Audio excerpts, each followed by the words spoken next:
Assalamualaikum warahmatullahi wabarakatuh. Hi, hello. My name is Laili Azizah. I'm from chemistry class A, and in this opportunity, I would like to presenting about hazardous and toxic waste. Okay, so without any further ado, let's go to the first slide.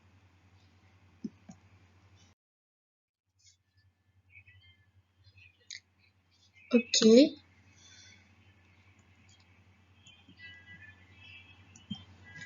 so before we know about what is the hazardous and toxic waste, we have to know what is the chemical hazard first. Did you know what the chemical hazard? So, many of the chemicals we use in the lab are potentially dangerous, especially under high heat, pressure, or when they are mixed with other chemicals. So, there are two main tools that we use to identify chemical hazard.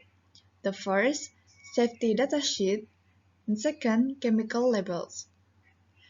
Every chemical in the lab is required to have a technical document called a safety datasheet, or SDS.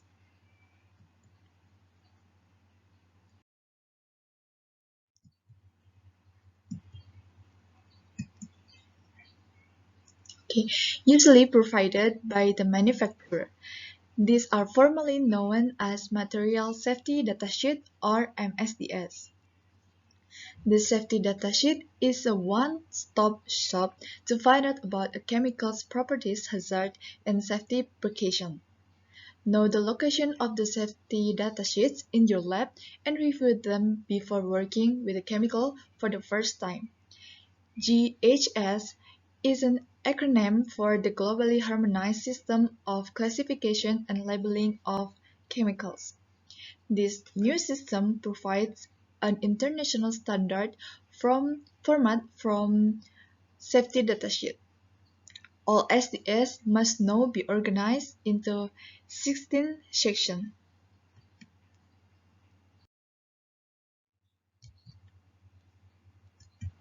So, section 1, identification. Here you will find the chemical's name, description, and the manufacturer contact information.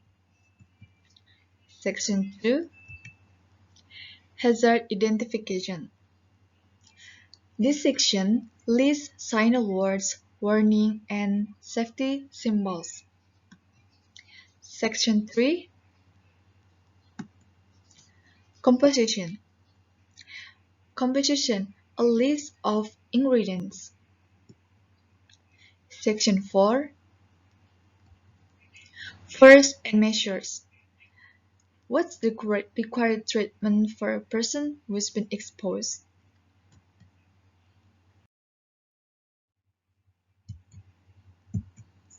Section 5, firefighting measures. Section 6, accidental release measures. Section 7, handling and storage requirements.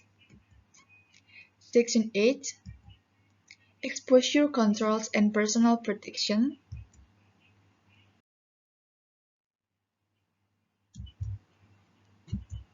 Section 9, physical and chemical properties. Section 10, stability and reactivity. Section 11, toxicological.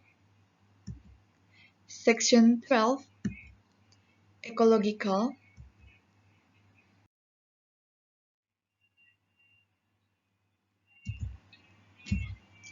Section 13, disposal. Section 14, transport. Section 15, regulatory. And the last section, Section 16, and other information about chemical hazard on MSDS or SDS. Okay, now you know to identify potential chemical hazards by looking at both safety datasheet.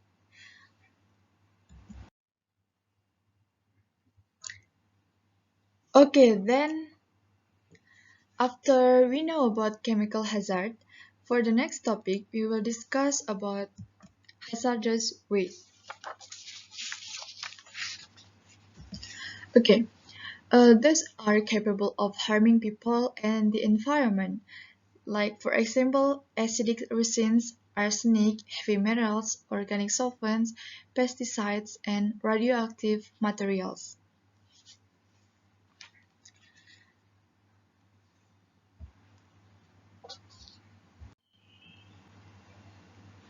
Simply defined, a hazardous waste is a waste with properties that make it dangerous or capable of having a harmful effect on human health or the environment. Hazardous waste is generated from many sources, ranging from industrial manufacturing process waste, like for example batteries, light bulbs, and used motor oil. APA development a regulatory definition and process that identifies specific substance known to be hazardous and provides objective criteria for including other materials in the regulated hazardous waste universe. This identification process can be very complex, so APA encourages generators of waste to approach the issue using the series of questions described. Okay, next.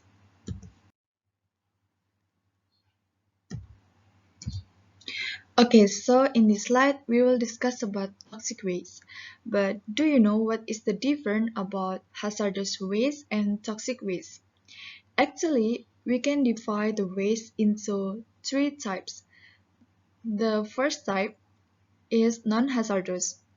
The second type, hazardous, and the third type, mirror or either hazardous and non-hazardous. And the toxic waste include in the hazardous waste.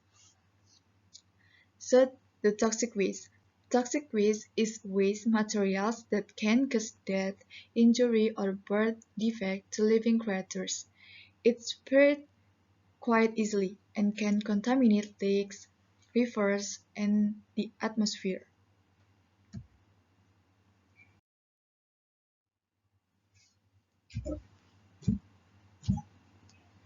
And then in this slide we will discuss about method of disposal. First, landfill. The disposal of refuse and other waste materials by burying and covering over with soil. And next is 4R. Do you know about 4R concept?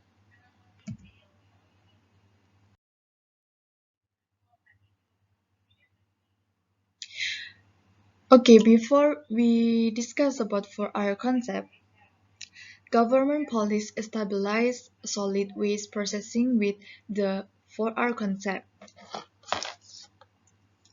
We can call usually we can call as Bangun Praja.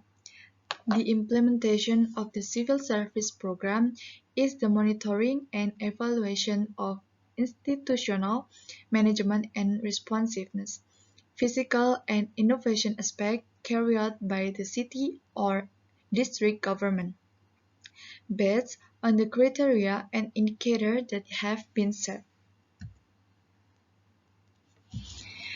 Reduce, reuse, recovery, and recycle.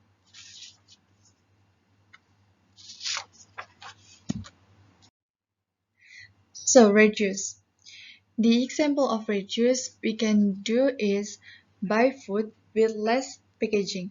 Bring your own bags for carrying groceries, no plastic. Bring your own bottles.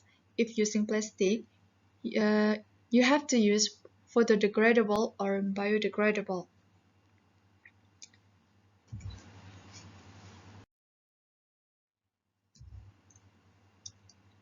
Reuse. Reuse or resolve think that are still good.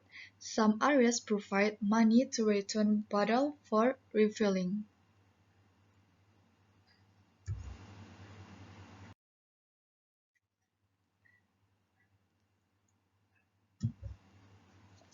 Okay, recycle.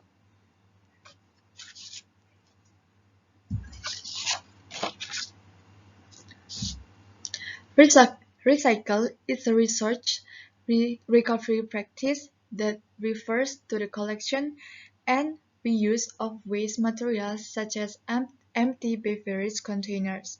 The material from which the items are made can be reprocessed into new product.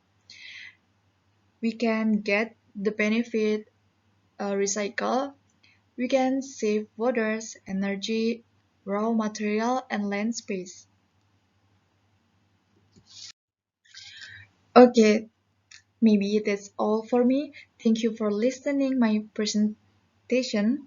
I would like to apologize if there is a mistake. I hope you have a great and nice day. Wassalamualaikum warahmatullahi wabarakatuh. See you.